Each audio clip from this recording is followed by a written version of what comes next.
Assalamualaikum warahmatullahi wabarakatuh. Perkenalkan, nama saya Pasya Gusno Ardana dari kelas RB1 Manajemen semester 3. Di sini saya akan memenuhi tugas ujian akhir semester mata kuliah dengan mata kuliah Teori Ekonomi dengan dosen Pak Edi Suranta Karina Sembiring SE. Di sini saya akan membahas mengenai dampak pandemi COVID-19 terhadap perkembangan makroekonomi di Indonesia dan respon kebijakan yang ditempuh. Yang pertama ada pendahuluannya. World Health Organization atau WHO menjelaskan bahwa coronavirus COVID adalah virus yang menginfeksi sistem pernapasan. Infeksi virus ini disebut COVID-19. Virus ini karena menyebabkan penyakit itu biasa sampai penyakit yang lebih parah seperti sindrom pernafasan Timur Tengah (MERS-CoV) dan sindrom pernapasan akut parah (SARS-CoV. Sampai saat ini terdapat 188 negara yang mengkonfirmasikan terkena virus corona. Penyebaran virus corona yang telah meluas ke berbagai belahan dunia membawa dampak pada perekonomian Indonesia, baik dari sisi perdagangan, investasi, dan pariwisata. Penyakit coronavirus 2019 COVID-19 telah menginfeksi jutaan orang di seluruh dunia. Dampak terhadap ekonomi diperkirakan akan besar dan dapat menyebabkan perekonomian suatu negara terpuruk. Jutaan orang akan jatuh ke dalam jurang kemiskinan karena semakin banyaknya pengangguran akibat dari terhentinya beberapa kegiatan produksi karena kurangnya permintaan yang bisa menstimulasi kegiatan produksi. Virus corona telah membuat perekonomian Indonesia terkontraksi. Dampak virus corona atau COVID-19 nampaknya berimbas pada semua sektor, terutama pariwisata dan sektor-sektor lainnya. Bank Dunia memproyeksikan pertumbuhan ekonomi Indonesia di tahun ini akan tertekan di level 2,1%. Penyebab dari menurunnya pertumbuhan ekonomi ini karena meluasnya persebaran COVID-19 baik di dalam negeri maupun luar negeri. Pertumbuhan ekonomi RI telah diperkirakan di bawah Bank Indonesia atau BI diperkirakan sekitar 2,5% saja, yang biasanya mampu tumbuh mencapai 5,02%. Terpaparnya COVID-19 lebih lanjut secara perlahan supaya alat testing pun dinaikkan sehingga kita dapat mendeteksi seberapa parah tingkat COVID-19 di Indonesia. Langkah-langkah tersebut tanpa kita sadari sudah membantu kita dalam penanganan COVID-19 hingga saat ini. Selain kesehatan, beberapa kelompok masyarakat dengan pendapatan terbatas yang mungkin juga tidak mempunyai tabungan banyak harus dibantu. Pengemudi ojek online, penjual warteg, dan pedagang kaki lima seketika terdampak akibat tidak adanya pelanggan. Padahal mungkin daya belinya sangat bergantung pada penghasilan harian. Begitupun dengan profesi-profesi lain yang juga rentan. Pemerintah bergegas dengan menguncurkan stimulus bantuan sosial hingga 2 kali lipat agar keuangan mereka setidaknya terjamin dalam kondisi pandemi ini. Membantu masyarakat mengamankan konsumsi dasarnya di tengah situasi krisis juga amat penting agar ketertiban sosial bisa terjaga, sehingga aspek ini pun menjadi poin penting ketika respon kebijakan awal dibangun. Meski berbagai langkah telah dilakukan oleh pemerintah, permasalahan kesehatan ini telah merambat menjadi krisis di berbagai aspek, yakni sosial, ekonomi, dan keuangan. Dengan adanya pandemi tersebut, resesi ekonomi dunia dan perlambatan tajam ekonomi domestik menjadi tidak terhindarkan, sehingga perlu adanya berbagai kebijakan ekonomi yang komprehensif untuk memastikan agar penanganan COVID-19 dapat diakselerasi dan mampu mencegah dampak pada perekonomian yang lebih dalam. Kebijakan ekonomi yang diambil sejak awal fokus pada 3 hal, yakni mengatasi isu kesehatan yang ditimbulkan pandemi, menjaga daya beli masyarakat khususnya kelompok miskin dan rentan, serta mencegah kebangkrutan dunia usaha. Hal ini menjadi arsitektur awal kebijakan Indonesia dalam penanganan pandemi yang kemudian dikembangkan sesuai dengan situasi, kebutuhan, dan hasil evaluasi. Sektor yang sangat terpukul dengan pandemi COVID-19 adalah pariwisata, dikarenakan adanya larangan traveling dan konsekuensi social distancing. Imbasnya merembet ke industri perhotelan, restoran, retail, transportasi, dan lainnya. Sektor manufaktur juga terimbas karena terhambatnya supply chain bahan baku disebabkan kelangkaan bahan baku terutama dari China dan keterlambatan kedatangan bahan baku. Hal ini akan berdampak pada kenaikan harga produk dan memicu inflasi. Dampak pandemi COVID-19 terhadap perekonomian makroekonomi di Indonesia. Kondisi makroekonomi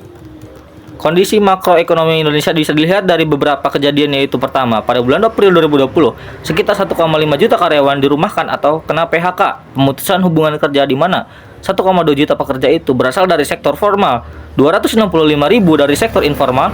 Kedua sektor pelayanan udara kehilangan pendapatan sekitar 207 miliar kehilangan pendapatan, di mana sekitar 48 miliar pendapatan yang hilang berasal dari penerbangan China. Ketiga, jumlah wisatawan yang menurun sebanyak 6.500 per hari, khususnya wisatawan dari China.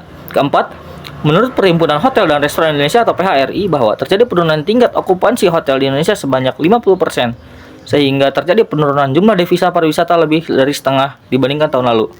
Keenam, hotel, restoran maupun pengusaha retail yang juga merupakan penunjang sektor wisata pun juga akan terpengaruh dengan adanya virus COVID. Okupansi hotel mengalami penurunan akan mempengaruhi keberlangsungan bisnis hotel dalam jangka panjang. Sepinya wisatawan juga berdampak pada restoran atau rumah makan yang sebagian besar konsumen adalah para wisatawan. Sektor pariwisata juga melemah, yang berdampak pada industri retail. Ketujuh, penyebaran COVID-19 juga berdampak pada sektor investasi, perdagangan usaha mikro dan menengah UMKM, karena ketika para wisatawan berkunjung ke tempat wisata, para wisatawan tersebut akan melakukan permintaan atau pembelian oleh-oleh. Kedelapan, terjadi inflasi pada bulan Maret 2020 sebesar 2,96% year on year, dengan naiknya harga emas, perhiasan, serta beberapa harga pangan yang mengalami kenaikan yang cukup drastis. Namun di sisi lain terjadi deflasi pada komoditas cabai dan tarif angkutan udara. Kesembilan, Badan Pusat Statistik BPS menyatakan terjadi penurunan pada penerimaan sektor pajak sektor perdagangan, padahal sektor pajak memberikan kontribusi kedua terbesar pada penerimaan pajak. Ditambah lagi, ekspor migas dan non-migas juga mengalami penurunan karena China merupakan importir minyak mentah terbesar dan terjadi penurunan output hasil produksi. Di China, hasil produksi. Ke-10, virus corona juga berdampak pada investasi karena adanya ketakutan para investor untuk melakukan kegiatan investasi. Di sisi lain, para investor menunda investasi karena kurangnya demand. Dampak COVID terhadap perekonomian Indonesia. Pada April 2020, IMF memangkas proyeksi pertumbuhan ekonomi global pada tahun 2020 menjadi minus 3,0% dari sebelumnya 3,3%. Ekonomi Indonesia, China, India, Filipina, Vietnam diproyeksikan masih tumbuh positif pada tahun 2020 dengan inflasi volatile food sudah mencapai 5,0%. Di bulan April 2020, pada April 2020, indeks keyakinan konsumen IKK menurun menjadi 84,8% dan penjualan retail kontraksi 5,4%. Pada Maret 2020, cadangan devisa pada April meningkat menjadi 127,9 miliar dolar. Dan jumlah impor barang di kuartal 1 2020 juga sedikit menyumbang positif angka pertumbuhan, yaitu sebesar 0,15%. Pada kuartal 1 2020, konsumsi rumah tangga menjadi motor utama pertumbuhan yang menyumbang sebesar 1,56% dari angka pertumbuhan yang sebesar 2,97%. Selain konsumsi RT, pertumbuhan ekonomi di kuartal 1 2020 secara tahunan juga didorong oleh ekspor barang 0,45, PMTBDB 0,55 dan konsumsi pemerintah 0,22. Sektor lainnya tetap tumbuh meskipun lebih lambat jika dibandingkan dengan triwulan lalu maupun periode yang sama tahun lalu. Yang kedua, ada konsumsi wisata. Hampir sekitar 60% pergerakan peningkatan kegiatan ekonomi yang biasanya disumbangkan oleh konsumsi wisata juga mengalami kontraksi. Penjualan retail baik pasar tradisional maupun pasar modern juga mengalami kontraksi, bahkan penurunan pada saat sektor real sudah terjadi sebelum adanya pandemi COVID di Indonesia yang menunjukkan angka kontraksi sebesar 0,3% pada bulan Januari 2020. Virus corona berdampak pada semua sektor, terutama pariwisata dan sektor-sektor lainnya. Bank Dunia memprediksikan pertumbuhan ekonomi Indonesia di tahun akan tertekan di level 2,1%. Hal ini disebabkan oleh terus meluasnya penyebaran COVID-19 baik di dalam negeri maupun luar negeri. Yang ketiga adalah inflasi. BPS selama April 2020 mencatat sebesar 0,09%. Month to month, pandemi corona membuat penurunan daya beli di sejumlah daerah. Perkembangan harga dari berbagai komoditas menunjukkan kenaikan sangat tipis sekali. Pada April terjadi inflasi 0,08%. Inflasi April lebih rendah dibandingkan Maret 0,09%. Inflasi bulan April ini mengalami perlambatan dari bulan sebelumnya. Perlambatan inflasi dari bulan sebelumnya jelas merupakan imbas dari wabah COVID di Indonesia. Yang keempat ada industri pengolahan. Meskipun mengalami perlambatan karena COVID-19, sektor masih tumbuh positif. Industri pengolahan masih tumbuh positif di tengah kondisi demand luar negeri maupun dalam negeri yang sedang tertekan. Beberapa fenomena yang membuat industri pangan tetap tumbuh, dan antaranya industri dan makanan minuman masih tumbuh sebesar 3,94%. Kendati ekspor komoditas makanan dan minuman. Kedua, ada industri kimia, farmasi dan obat tradisional naik sebesar 5,59. Yang ketiga, terjadinya pertumbuhan yang positif pada industri batubara dan penghilangan migas sebesar 2,58% karena adanya dukungan kenaikan produksi bahan bakar minyak LPG seiring dengan kenaikan impor BBM. Kebijakan-kebijakan ini ditempuh untuk menstimulasi kegiatan perekonomian.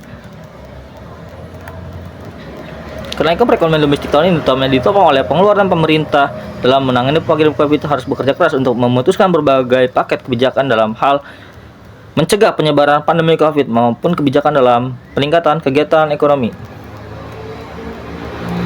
Selanjutnya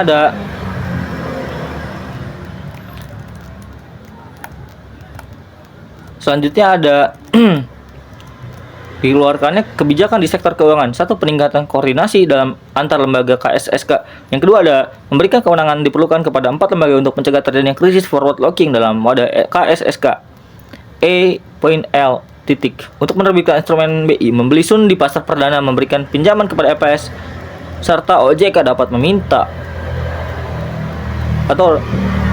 merger atau konsolidasi terhadap lembaga jasa keuangan. Yang ketiga, ada pengaturan pengelolaan lalu lintas devisa LLD bagi penduduk, meningkatkan mosi kepercayaan masyarakat, tetapi tidak menimbulkan moral. Selama pandemi COVID, APBN telah membuktikan kerja kerasnya serta sifat yang adaptif dalam merespon dinamika yang tidak mudah dan dapat berubah secara cepat. Ketika disusun APBN 2020 tentu tidak mengalokasikan anggaran untuk pandemi dan dampaknya karena tidak ada yang menduga akan terjadi tersebut. Tapi APBN telah sangat fleksibel, adaptif dan responsif di tengah tekanan pandemi. Berbagai kebijakan yang responsif dilaksanakan dan didukung dengan monitoring yang terus-menerus serta kondisi COVID-19 dan ekonomi di berbagai daerah di Indonesia, sehingga penyesuaian kebijakan dibuat dengan mempertimbangkan kondisi yang paling terkini. Kebijakan seperti refocusing anggaran, penyediaan beberapa jilid stimulus, penerbitan Perpu, peluncuran program PEN, hingga mengimplementasi skema burden sharing menunjukkan adanya sebuah proses yang diambil secara cepat, responsif, namun tetap akuntabel dan berorientasi pada pelindungan kesejahteraan masyarakat. Selanjutnya ada kebijakan fiskal dan moneter menghadapi COVID-19. Pemerintah Indonesia mengambil kebijakan komprehensif di bidang fiskal dan moneter untuk menghadapi COVID-19. Di bidang fiskal, pemerintah melakukan kebijakan refocusing kegiatan dan relokasi anggaran. Untuk itu, Presiden RI Jokowi menerbitkan Inpres nomor 4 tahun 2020 yang menginstruksikan seluruh menteri atau pemimpin, gubernur, bupati, atau wali kota mempercepat refocusing kegiatan relokasi anggaran dan pengadaan barang jasa untuk penanganan COVID-19.